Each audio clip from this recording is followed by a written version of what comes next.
நாம் இன்றைக்கி எந்த சபையை பற்றி பார்க்க போகிறோம் அப்படின்னு கேட்டிங்கன்னா, வெளிப்படுத்தின விசேஷத்தில் இருக்கிற 7 சபைகளை பற்றி அல்ல, இந்த வேதாகமத்தில் இருக்கிற முதலாவது சபையை குறித்து. இதில் ஏதேனில் முதலாவது சபை உருவாக்கப்படுகிறது. கிறிஸ்து சபைக்கு தலையாக இருக்கிறார். மணவாட்டி சபை என்று பார்க்கிறது போல முதலாம் ஆதாம் தான் முதலாவது சபைக்கு தலையாக இருந்தார். அதனுடைய சபையாகிய ஏவாள் என்கிற சபையை நாம் பார்க்கிறோம். இந்த சபை இன்றைக்கி இருக்கக்கூடியதான எல்லா சபைகளுக்கும் தலையாய சபை. இன்னும் சொல்லப்போனால் அன்னைக்கு உள்ளதில் முதலாவது சபை. இன்றைக்கி இந்த சபைகள் நாம் இவ்வளவு உருவாகி இருக்கிறோம் அப்படின்னு கேட்டால் இது எல்லாத்துக்கும் அடிப்படை சபை இவங்க தான். இந்த சபையில் ஏற்பட்ட மிஸ்டேக்கை கரெக்ட் பண்ணுறதுக்கு தான் இவ்வளோ சபைகள் உருவாகியிருக்கு. ஆண்டவர் ஏதேனுக்குள்ளே ஒரு சபையை உண்டாக்குகிறார். அதற்கு தலையாக அல்லது ஒரு போதகராக அல்லது அந்த சபையினுடைய ஒரு மிக முக்கியமான பர்சனாக கொண்டு வந்து ஆதாமை வைக்கிறார். அவரோடு கூட ஏவாள் இருக்கிறாங்க. இப்போ ஏவாள் தான் சபை. சபைக்கு தலை கிறிஸ்துவாக இருக்கிறது போல இந்த ஏவாள் என்கிற சபைக்கு தலையாக ஆதாமை கொண்டு வந்து வைக்கிறார். குடும்பம் என்று சொன்னால் அந்த முதல் குடும்பத்திற்கு அவன் தலையாகவும் அவள் சரீரமாகவும் இருக்கிறார்கள். இப்போ இந்த இடத்துல இந்த சபையில் 2 காரியங்களை நாம் பார்க்க போகிறோம். அதாவது 3ஆம் அதிகாரம் ஆதியாகமத்தின் புஸ்தகத்தில் 10வது வசனத்தில் ஆதாம் சொல்லுகிறதான ஒரு வார்த்தை. அதற்கு அவன், நான் தேவனுடைய சத்தத்தை தோட்டத்தில் கேட்டு நான் நிர்வாணியாய் இருப்பதினால் பயந்து ஒளிந்து கொண்டேன் என்றான். இந்த சம்பவத்தை நம்ம பல முறை கேட்டிருக்கோம். இது பல முறை இந்த வசனத்தை தியானிச்சிருக்கிறோம். இதை இந்த வாட்டி எனக்கு இந்த காதுள்ளவன் கேட்க கடவன் சொல்லும் போது ஆண்டவர் எனக்கு இந்த சத்தத்தை குறித்து கொஞ்சம் ஞாபகப்படுத்தினார், உணர்த்தினார். என்ன அப்படின்னு கேட்டால், தேவரீர் தோட்டத்தில் வருகிற சத்தத்தை கேட்டு, தேவருடைய சத்தத்தை நான் கேட்டு அப்படின்னு இருக்கு. எந்த சத்தத்தை கேட்டு? தேவனுடைய சத்தத்தை கேட்டு அவன் பயந்துட்டான். இதே தேவன் இதுக்கு முன்னாடி ஒரு தடவை வந்திருக்கிறார். எப்போ வந்தார்? இவர்களை உருவாக்குவதற்காக வந்தார். படைத்தார், இவர்களை உருவாக்கினார். இவங்ககிட்ட சில பிரமாணங்களை கொடுத்து விட்டு போனார். என்ன பிரமாணம் கொடுத்தாரு? முதலாவதாக இவர்களுக்கு கொடுக்கப்பட்ட பிரமாணம் என்ன அப்படின்னு கேட்டிங்கன்னு சொன்னால், நீங்கள் சகலவற்றையும் புசிக்கலாம், தோட்டத்தில் இருக்கிற நன்மை தீமை அறித்தக்க கனியை மட்டும் புசிக்கக்கூடாது. இது பிரமாணம். இவர்களுக்கு ஒரு ஊழியம் கொடுக்கப்பட்டது. என்ன ஊழியம்? தோட்டத்தை காவல் காக்கிற ஊழியம். அதாவது 2ஆம் அதிகாரம் 15வது வசனத்தில் தேவனாய் கர்த்தர் மனுஷனை ஏதேன் தோட்டத்தில் அழைத்து கொண்டு வந்து அதை பண்படுத்தவும் காக்கவும் வைத்தார். இது ஊழியம். அடுத்து அவர்களுக்கு கொடுக்கப்பட்டது என்ன அப்படின்னு கேட்டிங்க சொன்னால், சகலவற்றையும் ஆண்டு கொள்ளுங்கள். ஆளுகை. ராஜாவும் ஆசாரியனுமாக முதலாவது அவன் தான் அழைக்கப்பட்டார். ராஜாவாக என்ன கொடுக்கப்படுது? 1:28 அவனுக்கு கொடுக்கப்பட்டது என்னன்னு கேட்டிங்கன்னு சொன்னால், ஒரு ஆளுகை. சகலவற்றையும் ஆண்டு கொள்ளுங்கள். அதே 2ஆம் அதிகாரம் 15வது வசனத்தில் அழைத்து கொண்டு வந்து தோட்டத்தை பண்படுத்தவும் காக்கவும் அப்படின்னு இருக்கு. இது வேலை. ஒரு ஆசாரிய வேலையும் ஒரு ராஜா வேலையும் 2ம் சேர்த்து அவனுக்கு கொடுக்கப்படுகிறது. நாம் இன்னைக்கு சொல்லக்கூடிய மெல்கிசேதேக்கின் முறைமையில் அவன் அன்றைக்கு உருவாக்கப்படுகிறான். இப்போ இவன் கையில் நம்பி ஒரு சபை கொடுக்கப்படுகிறது. அதுதான் ஏவாள் என்கிறதான சபை. இப்போ பிரமாணமும் ஊழியமும் நிறைந்தவனாக ஆதாம் சபையை நடத்த தொடங்குகிறார். இப்போ சபைக்குள்ளே ஒரு உபதேசம் உள்ளே வருகிறது. அந்நிய உபதேசம் ஒன்று வருகிறது. என்ன உபதேசம் வருகிறது? அடிப்படையாக தேவன் கொடுத்து விட்டு போனதான இந்த உபதேசத்துக்கு எதிரான உபதேசம் ஒன்று சபைக்குள்ளே நுழைகிறது. கர்த்தர் சாப்பிடக்கூடாது என்று சொல்லுகிறார், அவன் சாப்பிடலாம் என்று சொல்லுகிறான். இதுதான் விஷயம். இந்த பிரமாணத்துக்கு எதிரான பிரமாணம் ஒன்று வருகிறது. இந்த பிரமாணம் சபைக்குள்ளே நுழைகிறது. சபைக்குள்ளே நுழைந்த இந்த பிரமாணம் அது அப்படியே சபையை நடத்தக்கூடியதான ஆதாமுக்குள்ளும் நுழைகிறது. ஊழியம் கெட்டு போகிறது. இப்போ தான் ஆண்டவர் வர சத்தத்தை கேட்டு அவன் பயந்து. அப்போ ஒரு சபைக்கும் ஒரு ஊழியனுக்கும் எப்பொழுது பயம் வருகிறது அப்படின்னு கேட்டிங்கன்னு சொன்னால், தேவனுடைய பிரமாணத்தை நீங்கள் மீறும்போது பயம் வருகிறது. தேவன் உங்களுக்கு ஒரு கட்டளையை கொடுக்கும்போது, தேவன் உங்களுக்கு ஒரு ஊழியத்தை கொடுக்கும்போது, அதற்கு சில பிரமாணங்களை கொடுக்கும்போது, அந்த பிரமாணத்தை எப்பொழுது நீங்கள் மீறுகிறீர்களோ, அந்த பிரமாணத்துக்கு விரோதமாய் நீங்கள் எப்பொழுது செயல்பட தொடங்குகிறீர்களோ, அப்பொழுது உங்களுக்குள்ளே ஒரு பயம் வரும். அந்த பயம் வந்தால்தான் நீங்கள் ஊழியன். அந்த பயம் வந்தால்தான் நீங்கள் சரியான திருச்சபை. இவர்களுக்கு வந்தது. இப்போ என்ன சொல்கிறீங்க? இவங்க பண்ணது கரெக்டாக, விழுந்து போனது தப்பு. ஆனால் விழுந்தவர்களுக்கு ஒரு பயம் இருக்குது பாருங்களேன். இந்த பயம்தான் ஆதாம் இதுக்கப்புறம் உயிரோடு இருந்ததுக்கு காரணம். அவனுக்கு அந்த பயம் இல்லாமல் போயிருந்தால் நிச்சயமாகவே அவனுடைய முடிவு வேறு மாதிரி இருந்திருக்கும். இப்போ அவனுக்கு ஒரு பயம் வருது பாருங்களேன். இந்த பயம் அவனை எங்கே கொண்டு போய் வச்சிச்சு? ஒளிஞ்சுக்க வச்சிருச்சு, ஆண்டவருடைய சத்தத்தை கேட்டு. இதை கொஞ்சம் அப்படியே இன்றைக்கி இருக்கிற நிலைமையில் கொஞ்சம் பாருங்களேன். முதலாவதாக கிறிஸ்து வந்து இஸ்ரவேலர்களுக்கு ஒரு பிரமாணத்தை கொடுத்தார். எங்கே? சீனாய் மலையில். அந்த பிரமாணத்தில் அவர் இறங்கினார். இறங்கி தூதனானவராக இறங்கி பிரமாணத்தை கொடுத்து விட்டு போனார். ஆனால் திருப்பி அவர் வரும்போது பார்த்தா அந்த பிரமாணத்தை அவர்கள் மீறி இருந்தார்கள். அந்த பிரமாணத்தில் அவருக்கு பயந்து ஒளிந்திருக்க வேண்டும். அவர்கிட்ட போய் மண்டிட்டு இருக்கணும், நாங்கள் தப்பு பண்ணிட்டோம். ஆனால் நடந்தது என்ன? தேவனாகிய கர்த்தர் அவர்களுக்கு முன்பாக நிற்கிறாரு. அவங்களுக்கு பயம் இல்லை.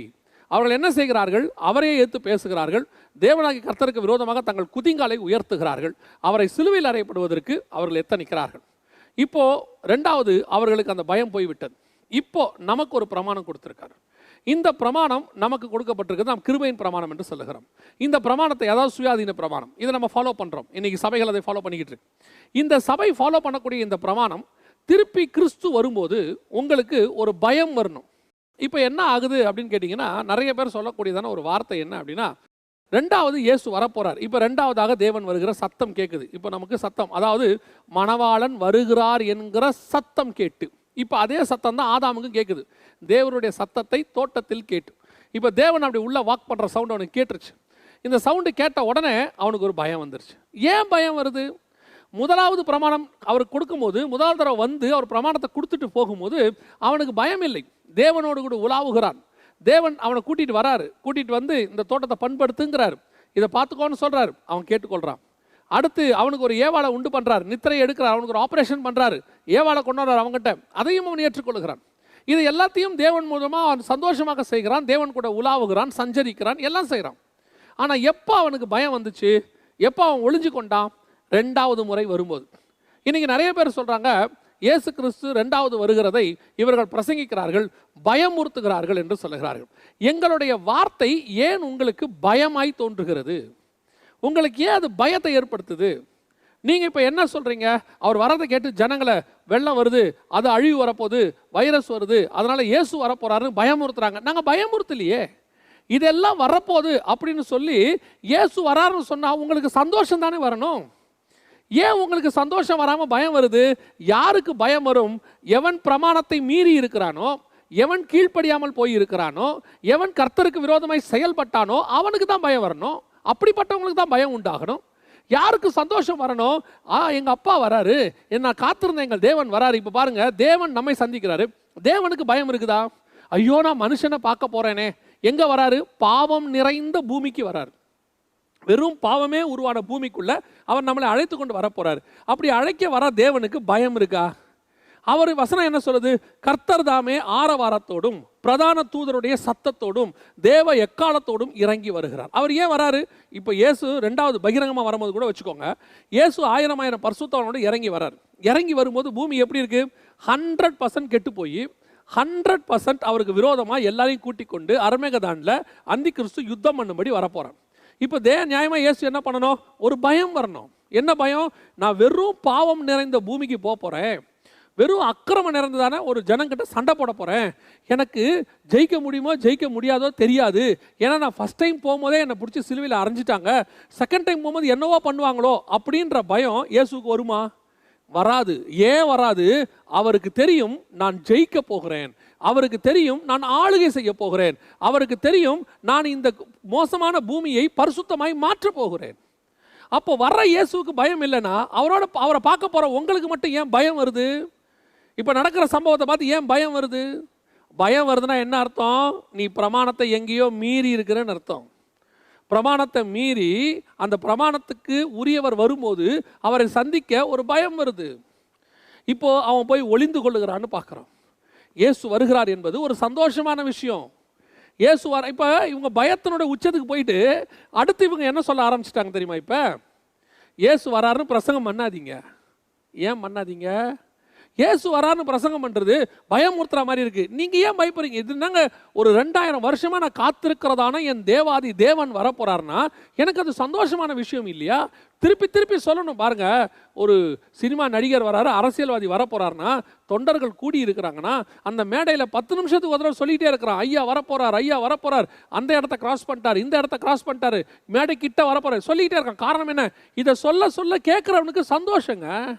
கேட்குறவன் உற்சாகப்படுறான். ஐயோ, இன்னும் தேவன் வர நெருங்கிருச்சா, நம்ம தலைவர் வர நேரம் நெருங்கிருச்சான்னு அவன் சந்தோஷப்படுவான். அதுக்கு தான் சொல்றாங்க. அது ஒரு விதமான அவர்களை உற்சாகப்படுத்துதல். அப்போ நான் இயேசு வராருன்னு சொல்றது உனக்கு துக்கத்தை ஏற்படுத்துது, உனக்கு பயத்தை ஏற்படுத்துதுன்னா பிரச்சனை எங்கிட்டையும் இல்லை, பிரச்சனை சொல்ற சுவிசேஷத்தையும் இல்லை, பிரச்சனை கேட்குறவங்க கிட்ட இருக்கு. தேவரீர் அவன் பாவம் செஞ்சிட்டான்னு தேவனுக்கு தெரியாதா? அவன் வந்து பணம் சாப்பிட்டான்னு தெரியாதா? அப்புறம் ஏன் அவர் வராரு? அப்போ அவர் வராமே விட்டுற வேண்டியது தானே. நான் வந்தால் இப்படிலாம் பயம் வரும், நான் ஏன் போய் என் பிள்ளைய பயமுறுத்தணும்? வராமே விட்டுட்டாரா? அவரும் வராரு. அவர்தில் எந்த மாற்றம் இல்லை. அவர் சொன்னபடி வருகை நடக்கும். 2வது முறை தேவன் தோட்டத்துக்குள்ளே வருவார். அதே மாதிரி தேவன் 2வது முறையாக உங்களை என்னையும் மீட்க கண்டிப்பாக வருவார். எந்த ஊழியன் பயப்பட மாட்டான் தெரியுமா? அவன் எப்பொழுதுமே பயப்படாமல் இருக்கிற ஊழியன் யாருன்னா, பிரமாணத்தில் நிற்கிறவன், கர்த்தர் சொன்ன வார்த்தையில் நிற்கிறவன், கர்த்தர் சொன்னதான அந்த வாக்கு தத்தத்தை பிடிச்சிக்கிண்டு உண்மையாக ஓடக்கூடிய ஊழியன் ஒரு நாளும் தேவனுடைய வருகை குறித்து பயப்பட மாட்டான். அந்த சபை ஒரு நாளும் பயப்படாது. எந்த சபை பயப்படும் தெரியுமா? போவோமோ போக மாட்டோமாங்கிற பயம் இருக்கிறவனுக்கு தான் அவன் தான் இந்த வருகையை பற்றி பயப்படுவான். இன்னும் கொஞ்ச நாள் தள்ளி போனால் நல்லா இருக்குமே. எக்ஸாம் நல்லா ஃபஸ்ட் மார்க் எடுக்கிற பையன் எக்ஸாமை எதிர்பார்த்துக்கிட்டே இருப்பான். கொஞ்சம் எக்ஸாம் தள்ளி போனால் வருத்தப்படுவான். இப்போ சமீபத்தில் இந்த பேண்டமிக் நடந்துச்சு, எக்ஸாம் எல்லாம் தள்ளி போட்டாங்க. அப்போ வந்துட்டு இப்போ எல்லாரும் ஆல் பாஸ்ன்னு சொன்னாங்க. ஆனால் ஒரே ஒரு கூட்டம் மட்டும் வருத்தப்பட்டுச்சு. யார் தெரியுமா? மேக்ஸிமம் எல்லாரும் சந்தோஷப்பட்டாங்க, எக்ஸாமே இல்லாமல் பாஸ் ஆகிட்டோன்னு. ஒரே ஒருத்தன் மட்டும் துக்கப்பட்டான். யார் துக்கப்பட்டாங்க தெரியுமா? நல்லா ஃபஸ்ட் மார்க் எடுக்கிற பையன் துக்கப்பட்டு ஒரு பையன் என்கிட்ட சொன்னான், அப்படின்னா ஃபஸ்ட் மார்க் எடுக்கிற நான், நல்லா படிக்கிற நானும் படிக்காதவனும் ஒன்றாயிட்டோமே, இப்போது எக்ஸாம் இப்போ இல்லையே, அப்போ நான் வந்துட்டு நல்லா படித்து என்ன பிரயோஜனம்?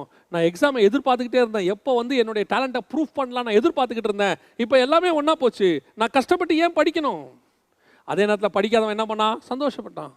நல்ல வேலை எக்ஸாம் இல்லை. இன்றைக்கி அப்படி தான் இருக்குது நீங்கள் சொல்கிறது. இயேசு வராருங்கிறவன் எவன் சந்தோஷப்படுவான் தெரியுமா? அவன் கிரியைக்கு தக்கதான பலன் என்னோடு கூட வருகிறது அப்படின்னு சொல்கிற போது அந்த பலனை எதிர்பார்த்து காத்திருக்கிற ஊழியன் சந்தோஷப்படுவான். அந்த பலனை எதிர்பார்த்து காத்திருக்கிற சபை சந்தோஷப்படும். அப்பா ஊருக்கு போயிட்டு வராருன்னா அப்பாவை பார்க்க ஆசைப்படுற பிள்ளை, எந்த பிள்ளை சந்தோஷப்படும்? எங்கள் அப்பா எனக்கு ஏதாவது வாங்கிட்டு வருவார், வரும்போது கிஃப்ட்டு கொண்டு வருவார் அப்படின்ட்டு அப்பாவுடைய வருகைக்கு காத்துக்கிட்டே இருக்கும். ஃபோனில் கேட்கும், அப்பா எப்போ வருவீங்க எப்போ வருவீங்கன்னு. அதே நேரத்தில் ஸ்கூலில் ப்ராக்ரஸ் ரிப்போர்ட் கொடுத்துட்டாங்க, எல்லாத்துலேயும் ஃபெயிலு. அப்பா வந்தால் ப்ராக்ரஸ் ரிப்போர்ட்டில் சைன் வாங்கணும், அப்பா வந்தால் அடிப்பாருன்னு பயப்படுற பையன் அப்பா வரதுக்கு வச்சு பயப்படுவான். இதுவே அப்பா ஃபோன் பண்ணி நான் வரத்துக்கு இன்னும் 2 நாள் ஆகும்னா சந்தோஷப்படுவான். நல்ல வேலை அப்பா வரதுக்கு இன்னும் 2 நாள் ஆகும் அப்படின்னு சந்தோஷப்படுவான். காரணம், அவன் பயப்படுகிறவன். யார் பயப்படுவா? பிரமாணத்தில் நிற்காதவன் பயப்படுவான். யார் பயப்படுவான்? உள்ளுக்குள்ளே தப்பு செய்கிறவன் பயப்படுவான். அதனால தான் கர்த்தர் கேட்குறாரு, ஏன் உனக்கு பயம்? அவன் சொல்கிறான், ஆண்டவரே நான் நிர்வாணியாக இருக்கிறேன். ஆண்டவர் கேட்குறதான வார்த்தை, உனக்கு நிர்வாணி என்று அறிவித்தவன் யார்? இந்த கள்ள உபதேசத்தை உனக்கு யார்ப்பா கொடுத்தது? நான் உனக்கு நல்ல உபதேசம் தான் கொடுத்துட்டு போனேன். நான் உபதேசம் கொடுக்கும் போதே நீ நிர்வாணி தானேப்பா. நான் உனக்கு சொல்லும் போதே நீ நிர்வாணியாக தானே இருந்த. இப்போ உனக்கு நிர்வாணம்னு ஒருத்தன் சொன்னது யாரு? அடுத்த கேள்வி கேட்குறாரு. அவங்ககிட்ட பதில் இல்லை. யார் உனக்கு சொன்னா? பதில் இல்லை. அடுத்த கேள்வி கேட்குறாரு, நான் வேண்டாம் என்று விளக்கின கனியை புசித்தாயோ? அப்படின்னா என்ன அர்த்தம்? ராங் டாக்டரின் உனக்குள்ளே வந்துச்சு, ராங் டாக்டரின் உன் சபைக்குள்ளே வந்துச்சு, ராங் டாக்டரின் உன் ஊழியக்காரனுக்குள்ளே வந்துருச்சு. ஊழியக்காரனுக்குள்ளே வந்துருச்சுன்னா அந்த ஊழியக்காரனுக்கு கிறிஸ்துவின் வருகை பயமாக தான் இருக்கும். ஏன்? ராங் டாக்டரினை அக்செப்ட் பண்ணிட்டீங்க, அந்த டாக்டரினில் ட்ராவல் பண்ணிட்டீங்க, அந்த டாக்டரினில் நீங்கள் ரொம்ப தூரம் போயிட்டீங்க. இப்போ உங்களுக்கு என்ன தெரியுது? ஐயோ, இப்போ நாம் செஞ்சதெல்லாம் தப்பு மாதிரி தெரியுதே. பழம் சாப்பிட்றதுக்கு முன்னாடி அந்த நிர்வாணம் அவனுக்கு தப்பாக தெரியல, பழம் சாப்பிட்ட பிறகு அந்த நிர்வாணம் அவனுக்கு தப்பாக தெரியுது. அப்படின்னா என்ன அர்த்தம்? நிர்வாணத்தில் தப்பு இல்லை, சாப்பிட்டதில் தப்பு இருக்குது. நீ ஏற்றுக்கொண்ட டாக்டரினில் மிஸ்டேக் இருக்குது. பல நேரத்தில் உங்களை தேவனை விட்டு விளக்கிறதுக்கு தான் டாக்டரின் வருது. நீங்கள் என்ன சொல்கிறீங்க? இது சரியா தப்பான்னு உங்களுக்கே சந்தேகமாக இருக்கும். சில டாக்டரினில் சிலர் என்ன கேட்பாங்க மெயில் எழுதி, இந்த உபதேசம் இப்படி ஒன்று இருக்குதே, அது சரியா தப்பா? அடிப்படையில் ஒன்று தெரிஞ்சுக்கொள்ளுங்க, சரியான டாக்டரின் ஆவியானவரால் கொடுக்கப்பட்ட ஒரு உபதேசம் உங்களுக்குள்ளே வருதுன்னா உங்களுக்குள்ளே ஒரு சமாதானம் வரும், உங்களுக்குள்ளே ஒரு ஏற்றுக்கொள்ளுதல் வரும். அதை ஏற்றுக்கொள்றதுல உங்களுக்குள்ளே ஒரு திருப்தி வரும்.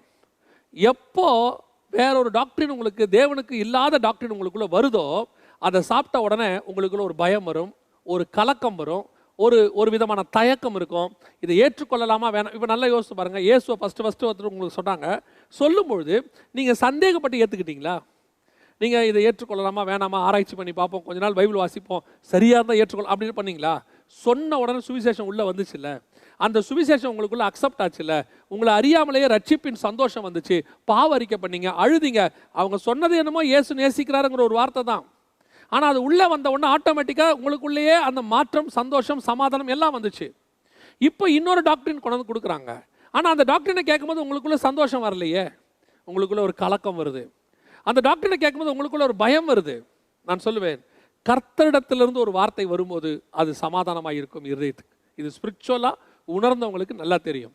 கர்த்தரிடத்திலிருந்து வராத வார்த்தையாக இருந்தால் உங்களுக்கு ஒரு பயத்தை உண்டாக்கும். பழம் சாப்பிட்டாரு, அவர் எப்படி இருந்தாரோ அப்படியே தான் இருக்கிறார், எந்த மாற்றமும் இல்லை. ஆண்டவர் எப்படி அவர் வச்சுட்டு போனாரோ அப்படியே தான் இருக்கிறார். இப்போ நியாயமாக என்ன பண்ணோம், பழம் சாப்பிட்டு வரும்போது இவர் பாட்டு போய் நிற்க வேண்டியதானே, அவருக்கு முன்னாடி நிற்க வேண்டியதானே, பழம் சாப்பிட்டது இவருக்கு மட்டும் தானே தெரியும். இன்றைக்கி அப்படிப்பட்ட துணிகரமானவர்கள் கொஞ்சம் பேர் இருக்கிறாங்க இன்றைக்கி சபைக்குள்ளே. அதாவது தேவனுக்கு முன்பாக நிற்க முடியல, ஊழியக்காரங்க முன்னாடி போய் நிற்கிறாங்க. இன்றைக்கி சபையில் கள்ள உபதேசத்தை கொண்டாந்துடுறாங்க, மேலே ஊழியக்காரர் நிற்கிறாரு. அந்த ஊழியக்காரர் பிரசங்கம் பண்ணும்போது கீழே உட்காந்துருக்கிற விசுவாசி எங்கேயோ போய் ஒரு கள்ள உபதேசத்தை நன்மை தீமை அறித்தக்க கனியை சாப்பிட்டுட்டு வந்துட்டு இங்கே உட்காந்துருக்கும் போது துணிகரமாக உட்காந்துருக்கு, பிரைஸ் தி லார்ட் சொல்லுது.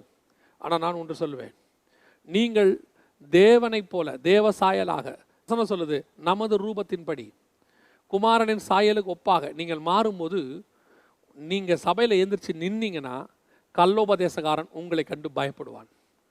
அவன் பிரசங்கமே பண்ண வேண்டாம், அவனுக்கு உள்ள கல்லோபதேசம் இருந்தாலே உங்களை பார்த்தவொன்னே ஒரு பயம் வரும். இப்போ இயேசுவை பார்த்த உடனே ஒரு பாவம் அறிக்கை பண்ணணும்னு தோணுச்சு இல்லை, இயேசுவை பார்த்தோன்னே ஒரு பயம் வருது இல்லை, எலியாவை பார்த்தோன்னே ஒரு பயம் வருது இல்லை, அதே பயம் உங்களை பார்த்தா வரும். எப்போ நீங்கள் தேவனுக்குள்ளாக ஸ்ட்ராங்காக நிற்கும் போது, தேவன் அப்படி உள்ளாகிற மாதிரி நீங்கள் அப்படி தோட்டத்துக்குள்ளே வந்தீங்கன்னா, அப்படி சபைக்குள்ளே வந்தீங்கன்னா, உங்கள் வீட்டுக்குள்ளே நீங்கள் வரும்போது உங்கள் மேலே இருக்கிற அபிஷேகம் அவர்களுக்குள்ளே ஒரு பயத்தை உண்டாக்கும். ஒரு தாயாரை குறித்து பார்த்தேன், அவருடைய மகளை அவர் அழைக்கிறார். நான் அப்படியே கண்கூட பார்த்த ஒரு சாட்சி. ஒரு மகளை அழைக்கிறார், இங்கே வா அப்படின்னு கூப்பிட்றாரு. அந்த மகள் உள்ளுக்குள்ளே இருந்துட்டு வர முடியாது அப்படின்னு சொல்கிறார். உடனடியாக அவர் என்ன செய்கிறார், அழுகிறார். அழுது கூப்பிட்றேன், தயவு செஞ்சு வா. அந்த பெண் சொல்லுது வர முடியாது அப்படின்னு. நான் அப்படியே பார்த்துக்கிட்டே போகிறேன். பார்த்துட்டே போகும்போது நான் இப்பொழுது யோசிக்கிறேன், எனக்கும் ஒரு மகள் இருக்கிறாள், ஆண்டவரே ஏன் இப்படி நடக்குது அப்படின்னு சொல்லிட்டு யோசிக்கும் போது கர்த்தர் சொன்ன வார்த்தை என்ன தெரியுமா, அவள் எனக்கு பயப்படவில்லை, அவள் மகள் அவளுக்கு பயப்படவில்லை. அவள் எனக்கு பயந்தால், என்னுடைய அபிஷேகம் அவள் மேல் இருந்தால் அவள் மகள் அவளுக்கு பயப்படுவாள் என்று சொன்னார். இந்த சத்தியத்தை புரிஞ்சுக்கிறதுக்கு எனக்கு ஒரு அரை மணி நேரம் ஆச்சு. என்னன்னு கேட்டால், நாம் எந்த அளவுக்கு தேவனுக்கு பயப்படுகிறோமோ, நம்முடைய தகப்பனுக்கு பயப்படுகிறோமோ, அந்த அளவுக்கு நம்முடைய பிள்ளைகள் நமக்கு பயப்படுவாங்க. நாம் பெரம்பு வச்சுக்கிறதுனாலையோ, நாம் கோவப்பட்டு அடிக்கிறதுனாலையோ, நிறைய நேரம் பார்த்துருக்குறீங்களா, வீட்டில் ஆண்டவரை ஏற்றுக்கொள்ளாதவங்க பிள்ளையை போட்டு நல்லா அடிப்பாங்க, ஆனால் அந்த பிள்ளை வெளியே கெட்டவனாக மாறிடுவான், வெளியே போய் எல்லாரோடையும் சேர்ந்துப்பான். ஒரு நாள் வரும், வீட்டை பக்கச்சிக்கிட்டு வெளியே போயிடுவான். ஆனால் வீட்டுக்குள்ளே இருக்கும்போது ஆவிக்குரியவர்கள், இந்த ஆவிக்குரிய தாய் தகப்பன், கர்த்தருக்கு பயப்படுகிற தாய் தகப்பன், இவங்க ரொம்ப அடிக்கக்கூட மாட்டாங்க, கொஞ்சம் மிரட்ட தான் செய்வாங்க, ஆனால் பிள்ளைகள் பயந்துருக்கும். உடனே நீங்கள் கேட்பீங்க, சில ஊழியக்காரங்களுடைய பிள்ளைகளே அப்படி இல்லையே, கெட்டு போச்சேன்னா, ஊழியக்காரன் தேவனுக்கு முன்பாக பயந்தவனாக இருந்தால் மட்டுமே அவன் பிள்ளைகளும் அவனுக்கு பயப்படும். அந்த பிரசன்னத்துக்கு பயப்படணும், அந்த மகிமைக்கு பயப்படணும். தேவன் தோட்டத்துக்குள்ளே உலாவும் போது அவனுக்கு ஒரு பயம் வந்துச்சு பாருங்க, அந்த பயம் ஒரு தகப்பன் வீட்டுக்குள்ளே வரும்போது பிள்ளைகளுக்கு இருக்கணும். அந்த பயம் ஒரு தாய் வீட்டுக்குள்ளே வரும்போது பிள்ளைகளுக்கு இருக்கணும். காரணம் என்ன தெரியுமா, உன் மேல் இருக்கிற அபிஷேகம் அப்படிப்பட்டது. ஒருவேளை உன் பிள்ளை தப்பு செஞ்சிருந்தா நீ பார்த்தோன்னே கண்டுபிடிக்கலாம். சில நேரங்களில் பிள்ளைகளுடைய நடையை வைத்தே அவள் தாயார் கண்டுபிடிச்சிருவான். சில நேரங்களில் பிள்ளைகள் அந்த தப்பு செஞ்ச உடனே முழிப்பாங்க. உடனே அவன் கேட்பாங்க, என்ன திருடனை போல முழிக்கிற அப்படின்னு கேட்பாங்க.